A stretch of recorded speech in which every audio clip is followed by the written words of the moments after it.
کارمندان شعبه وزارت کارهای داخلی در شهر ترسونزاده جنایتی بر مقابل حیات و سلامتی را به قید گرفتند که در زمینه خصومت و بدبینی به عمل آمده جبر دیده جراحت وزنین به سلامتی برداشته است و عین زمان در بیمارخانه بستری می باشد. شرح این جنایت در گزارش پدپلکانیک میلیسیا عبدالمومن زیندین زاده. جنایت بر مقابل حیات و سلامتی انسان که باعث فوت یا اینکه جراحت برداشتن نفری میگردد اکثر موارد در زمینه خصومت و بدبینی و قصد و غرضهای تعریضی شده صادر میگردد. در جماعت دهاتی تویچوی شهر ترسونزاده یک جنایت سوء قصد و کشتار به قید گرفته شد که صادر کننده آن سابق داماد خانه‌دان میباشد. شهروند قوزیمراتوف غیرت سال تولدش 1996 استقامت کننده دهه خوجانقشیران شهر ترسونزاده از جانب کارمندان شعبه وزارت کارهای داخلی در شهر ترسونزاده بازداشت گردید. عین حال ما در مکان حادثه قرار داریم. شب 20 سپتامبر سال جاری تقریبا ساعت 23:30 گمانبر با کارد مسلح در روی نقاب کشیده با مقصد از حیات محروم ساختن شهروند عشق‌بروی و محبت وارد منزل استقامتی او گردیده با کارد 5 مرتبه او را زخمی کرده است که در نتیجه جبریده جراحت جسمانی برداشته عین حال در بیمارخانه قرار دارد. یادآور می‌شویم که قوزیمراتوف غیرت سال 2018 با دختر جبردیده خانه‌دار شده زندگانی یکجایه پیش می‌بردند. بنابر فرزند نیافتن میان زن و شوهر بحث و مناقشه سر زده از همدیگر جدا می‌شوند و سابق همسر گمانبر با نفر دیگر اویله‌دار می‌شود. قوزیمراتوف از این به غضب آمده در برهم خوردن اویله‌اش مادر سابق همسرش عشق‌بروی و محبت را گناهکار دانسته قصد از حیات محروم کردن او را می‌کند و با این مقصد شبانه غیرقانونی وارد منزل محبت عشق‌بروی او می‌گردد. هنگامی که جبریده با دو نبیره خردسالش خواب بود گمانبر با کارد یک و یک باره به او حمله کرده 5 مرتبه جبریده را با کارد زده است. در نتیجه خردسالان بیدار شده داد و فغان می‌کنند که دیگر اعضایان اویله از این حادثه آگاه می‌شوند. بازداشت گردیده باشد از ترس آنکه که به دست می‌افتد جای حادثه را ترک می‌کند. از ضربه‌های کارد که به عضوهای مخصوصاً مهمی صاحبخانه رسانیده شده است جبریده از هوش رفته تنها در بیمارخانه با کمک طبیبان به خود می‌آید. در پروکراتور شهر ترسونزاده با نظرداشت آنکه در کردار قوزیمراتوف غیرت علامت‌های ترکیب جنایتی در ماده‌های 147 قسم 2 یعنی غیرقانونی وارد شدن به منزل و 32104 قسم 1 کدکس جنایتی جمهوری تاجیکستان پیش بینی گردیده یعنی قصداً رسانیدن ضرر وزنین به سلامتی که باعث جراحت برداشتن جبریده گردیده است پرونده جنایتی آغاز گردیده در پیشبرد تفتیشات قرار دارد.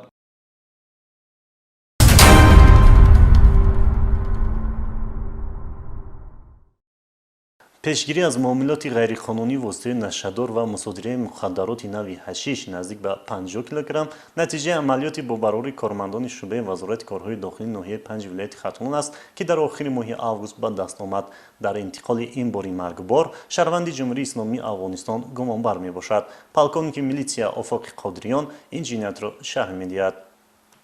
مبارزه با معاملات غیرقانونی مواد نشه‌آور یکی از سمت‌های مهم فعالیت کاری کارمندان میلیسیا به حساب می‌رود. ضمن پیشبرد یک عملیات اپراتیوی جستجویی از جانب کارمندان شعبه وزارت کارهای داخلی در ناحیه 5 یک نفر شهروند جمهوری اسلامی افغانستان دستگیر می‌گردد که اسدالله ولدی آقمن میباشد.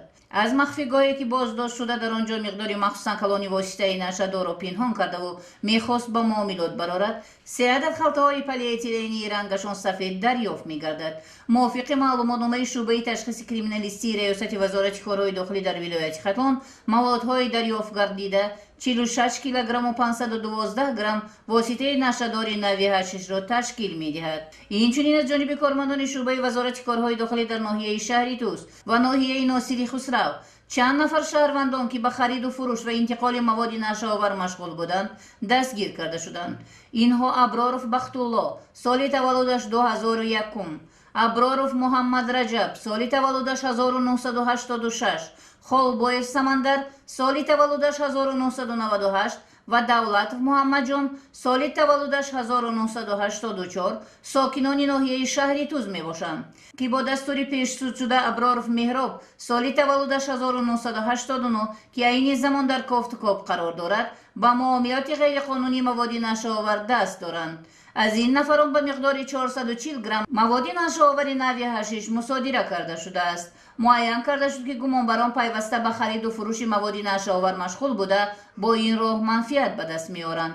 نفر دیگری که گذشته داغدار جنایتی دارد و به استعمال و خرید و فروش مواد نشه‌آور دست دارد عنایت فتح‌الله ساکن شهر کولاب است که از جانب کارمندان شعبه وزارت کارهای داخلی در ناحیه ناصر خسرو از حدود شهر دوشنبه دستگیر کرده شد. هنگام دستگیر نمودن از عنایت فتح‌الله به مقدار 97 گرم مواد نشه‌دار نوع حشیش دریافت و مصادره کرده شد. نسبت این نفران پرونده های جنایتی با ماده 200 قسم 3 کودکس جنایتی جمهوری تاجیکستان آغاز گردیده تفتیشات ادامه دارد.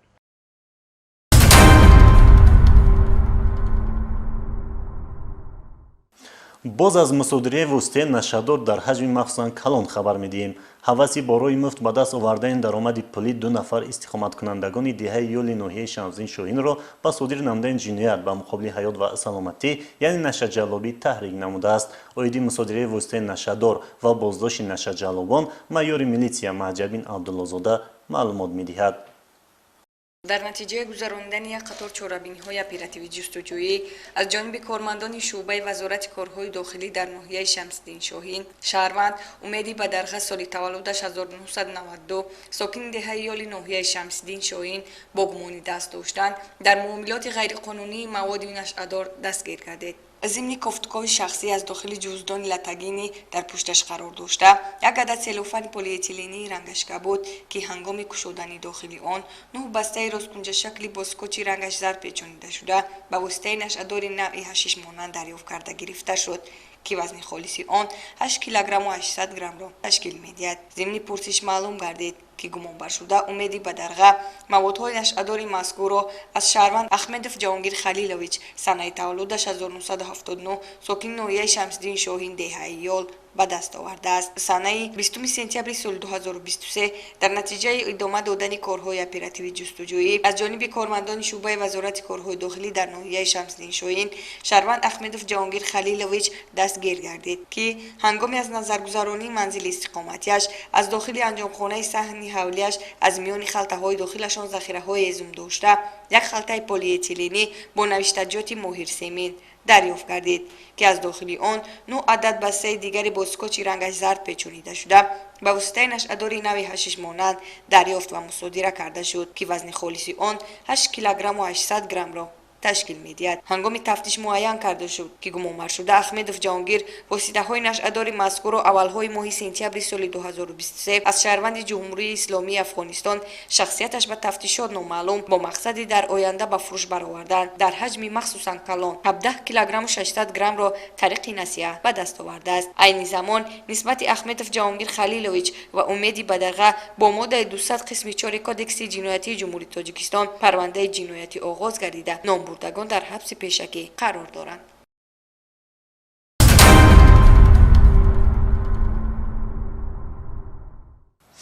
дар ин қисмати барнома боз аз фаъолияти шуъбаи вазорати корҳои дохилӣ дар шаҳри Турсунзода хабар медиҳем. шаҳрванд Аламов Ҳошим сол таваллудаш 1997 сокини шаҳри мазкур ки гузаштаи давдори ҷиноятӣ дорад боз бо ҷурми дуздӣ боздошт гардид.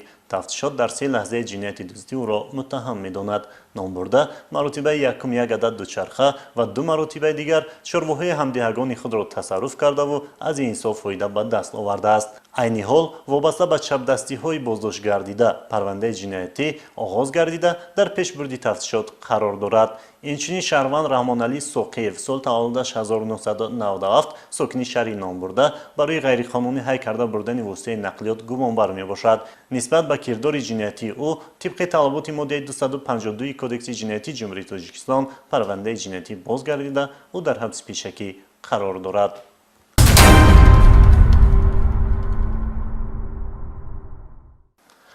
кормандони шуъбаи кофткови ҷиноятии раёсати вазорати корҳои дохилӣ дар вилояти Хатулон дузди ҳарҷогард сокини ноҳияи Муъминободро ки 3 маротиба барои содир кардани ҷинояти дуздӣ адои ҷазо кардааст боз бо ҳамин ҷурм боздошт намуданд.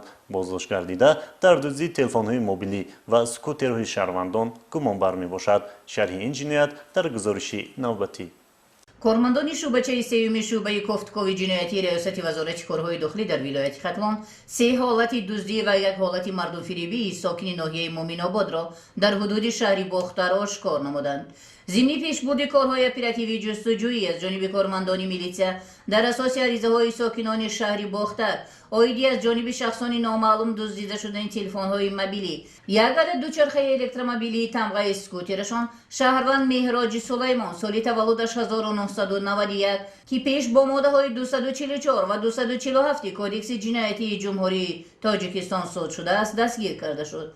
معین کرده شد که شهروند مهراج سلیمان که گذشته داغدار جنایتی دارد و هرچند ادای جزا کرده باشد هم از این به خود خلاصه لازمی نبرآورده دست به صادر نمودن جنایتی دزدی یعنی تصرف مال و ملک غیر و قلابی زده است. این نفر جنایت پیشه اولهای ماه اوگوست سال روان از دکان خوراک‌های تیز تیار شهروند طالبوف بختیار واقع در شهری باختر با طریق پنهانی یک عدد تلفن موبیلی تمغه ریدمی 9A را تصرف نموده سپس آن را به شخصان نامعلوم با نرخ 300 سامانی می فروشد و مبلغ برای جنایت به دست آوردهش را به منفعت شخصی خودش صرف نموده است که با این کردارش به جبر دیده 800 سامانی ضرری جدی می رساند. باز تکراران اولهای ماه سپتامبر سال روان در نزد بینای رقم 68 کوچه کیهانوردان شهری مذکور از نبودن اطرافیان استفاده نموده یک عدد سکوتر الکتروموبیلی سلطانوف الهام را نهانی تصرف نموده به مبلغ 1000 سامانی به یک نفر ساکن ناحیه کوشانیان می فروشد که با این رفتار جنایتکارانش به جبر دیده 12000 سامانی ضرر رسانیده است. غیر از این سنه 25 سپتامبر سال روان غیر قانونی وارد منزل استقامتی نیگماتوف الکسی واقع در کوچه وحدت شهری باختر گردیده از نبودن صاحبان خانه استفاده می نماید و یک عدد تلفن موبیلی آیفون را تصرف نموده به مبلغ 200 سامانی می فروشد که با این کردارش به جبر دیده 2000 سامانی ضرری جدی رسانیده است. ساکن دیگر شهری باختر امانوف اسلام الدین به کارمندان میلیتسیا با عریضه مراجعت نموده است که سنه 26 اوگوست سال روان یک شخصی به او ناشناس در گذرگاه زیر زمینی نزد بازار فراوان شهری مذکور که خود را مهراب معرفی می نماید برای زنگ زدن و صحبت نمودن با خانواده‌اش تلفن موبیلیش را می گیرد و با واسطه رقم چینی از همیان الکترونی دوشنبه سیتی 600 سامانیش را انتقال نموده تلفن موبیلیش را برمیگردانند و از جای حادثه غیب میزند. کارمندان میلیتسیا معین نمودند که این نفر جنایت پیشه مهراج سلیمان می باشد. نسبت مهراج سلیمان در شعبه تفتیشاتی ریاست وزارت کارهای داخلی در ولایت ختلان پرونده جنایتی آغاز گردیده تفتیشات ادامه دارد.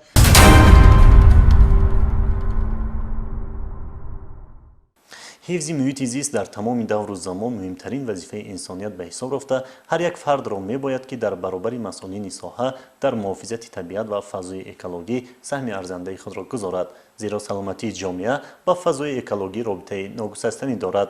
گزارش در این خصوص کارمندان شعبه اکولوژی و سیاحی وزارت کارهای داخلی در ولایت سوخت به خاطر پیشگیری چنین حالت‌ها و تامین حفظ محیط زیست و امنیت اکولوژی در اساس قانون جمهوری تاجیکستان درباره حفظ محیط زیست درباره حفظ طبیعت و عالم حیوانات و نباتات مقصدناک فعالیت می‌نمایند. در نتیجه سنجش‌هایی که در شهر و ناحیه‌های ولایت سوخت دایر کرده شد یکچند حالت ویران نمودن فضای اکولوژی، رعایت نکردن قاعده‌های بارکشانی، رعایت نکردن طلبات حفظ محیط زیست هنگام حمل و نقل و نیست کردن پرتوهای صنعتی آشکار کرده شد.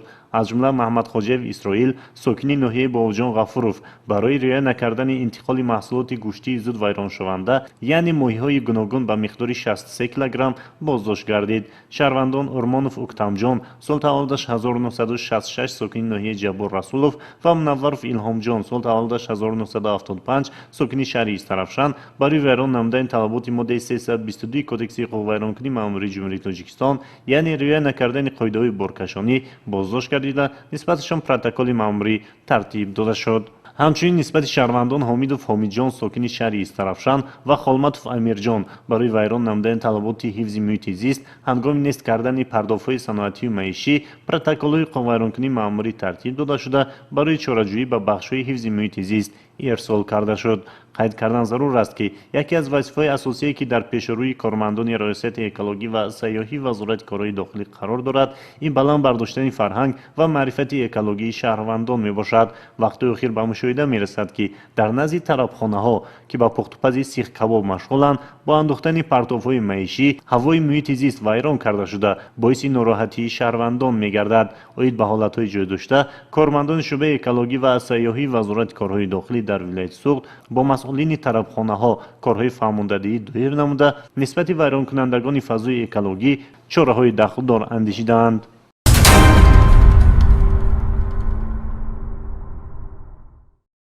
мутобиқи нақшаи гузарондани амалиёти минтақавии созмони аҳдномаи амнияти дастаҷамъӣ оид ба муқоимат бо муҳоҷирати ғайриқонунӣ нелегал 2023 ки аз 15 апрели соли 2023 тасдиқ шудааст, аз 2 то 8 октябри соли 2023 марҳилаи дуюми амалиёти мазкур бо номи нелегал кордон дар тамоми ҳудуди кишвар баргузор мегардад. мақсад аз баргузории чорабинии мазкур санҷиши будубош ва фаъолияти шаҳрвандони хориҷӣ дар ҳудуди ҷумҳурии тоҷикистон, муайян намудани роҳҳои муҳоҷирати ғайриқонунӣ, ошкор намудани гурӯҳҳои ҷинояткори муташаккили дорои алоқаҳои байниминтақавӣ ва трансмиллӣ, ошкор намудани далелҳои истифодаи ҳуҷҷатҳои қалбакӣ ва убури ғайриқонунии сарҳади давлатӣ ва дигар амалу кирдорҳои ғайриқонунӣ аз ҷониби онҳо мебошад. санҷишҳо дар манзилҳои истиқоматӣ, меҳмонхонаҳо, хобгоҳҳое ки дар онҳо шаҳрвандони хориҷӣ истиқомат менамоянд, коргоҳу ташкилотҳо, иншоотҳои сохтмонӣ, корхонаҳои истеҳсолӣ, тарабхонаҳу марказҳои савдо ва инчунин истгоҳҳои роҳи оҳану фурудгоҳҳо фаъолияти меҳнатӣ менамоянд амалӣ мегардад.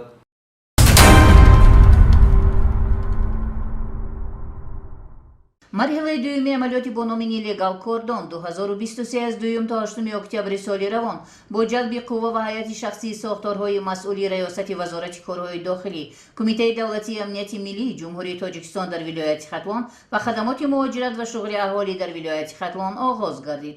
мутобиқи нақшаи гузарондани амалиёти минтақавии созмони аҳдномаи амнияти дастаҷамъӣ оид ба муқоимат бо муҳоҷирати ғайриқонунӣ нелегал 2023 ки аз 15 апрели соли 2023 тасдиқ шудааст, дар ҳудуди давлатҳои аъзои созмони аҳдномаи амнияти дастаҷамъӣ амалиёти минтақавии нелегал 2023 дар ду марҳила гузаронида мешавад.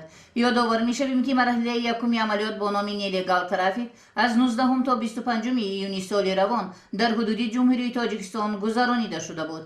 вазифаҳои асосии амалиёти мазкур санҷиши тартиби риояи будубоши шаҳрвандони хориҷӣ ва шахсони бешаҳрванд дар фурудгоҳҳо, истгоҳҳои роҳи оҳан, манзилҳои истиқоматӣ, меҳмонхонаҳо, хобгоҳҳо ва иншоотҳои корӣ, ошкор намудани шаҳрвандони хориҷӣ ва шахсони бешаҳрванде ки бераводид беқайди шиноснома дар мақомоти корҳои дохилӣ беиҷозат барои кор ва шиносномаҳои беэътибор дар ҷумҳурии тоҷикистон будубош ва фаъолияти меҳнатӣ доранд иборат мебошад.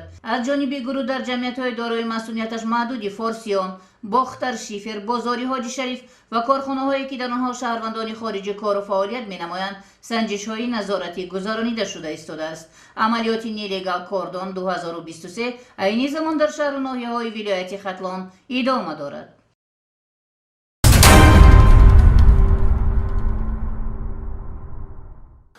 бинандагони гиромӣ, мақсад аз таҳияи барномаи мазкур баланд бардоштани маърифати ҳуқуқии шаҳрвандон, тавзеҳи оқибати кирдорҳои зидди ҳуқуқӣ ва муборизаи дастаҷамъона бар муқобили ҷинояткорӣ мебошад.